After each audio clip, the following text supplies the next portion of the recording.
La independencia de México.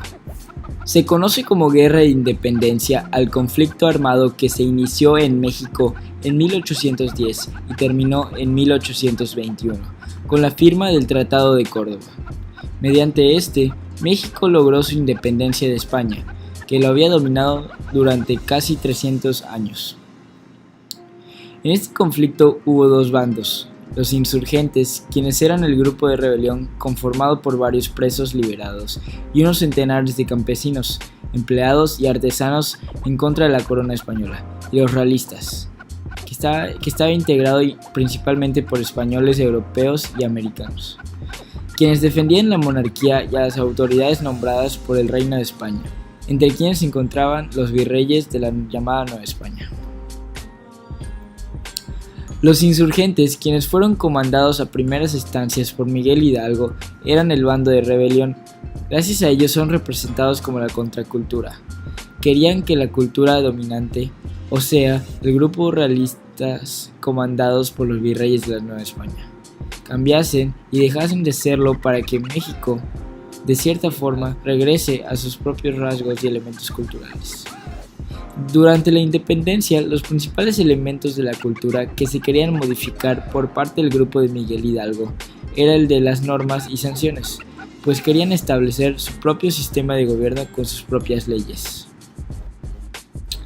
También buscaban cambiar el aspecto de los valores tanto éticos como morales hacia los indígenas de la zona, porque ya se encontraban inconformes con el trato que el gobierno les daba. Por otra parte, querían crear su sistema de símbolos, en este caso una bandera que les diera identidad. En el bando de los realistas se presentó un tipo de actitud en el cual solamente pensaban en sus intereses propios. Se creían con cierta superioridad ante otras etnias o razas, y en este caso utilizaron a los indígenas de la Nueva España como mano de obra sin considerar su explotación para beneficio de ellos. Estos rasgos son propios de grupos etnocentristas.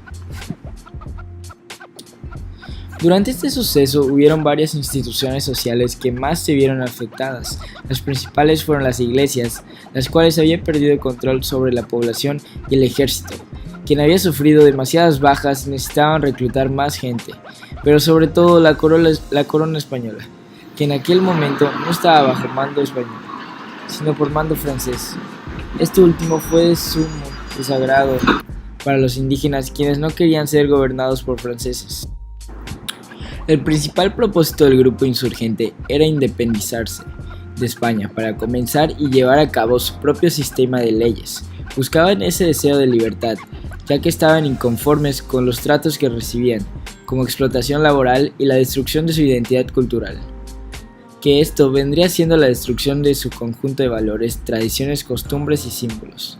En cuanto a su economía, Nueva España se vio afectada, pues los impuestos se elevaron tras la crisis en España, debido a la destitución del rey Fernando VII. Esto causó más descontento en el pueblo novohispano.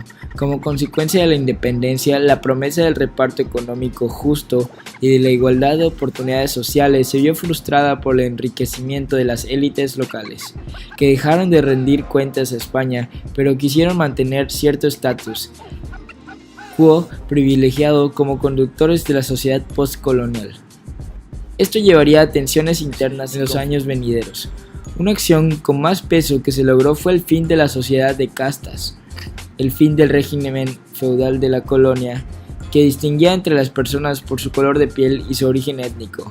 Permitió el inicio de las luchas reivindicativas por una sociedad de igualdad ante la ley y de oportunidades más justas para las minorías oprimidas. En conclusión, al final de la independencia hubieron varios beneficios y perjuicios.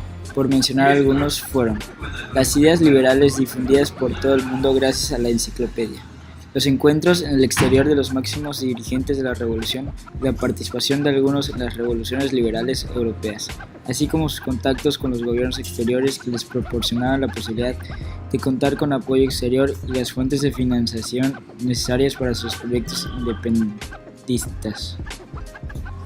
El ejemplo de Estados Unidos de América, que se habían independizado de Inglaterra, así como el ejemplo de Francia, cuya revolución proclamó la igualdad de todas las personas y sus derechos fundamentales, cosas que los indígenas y en menor medida los criollos no poseían con respecto a los peninsulares.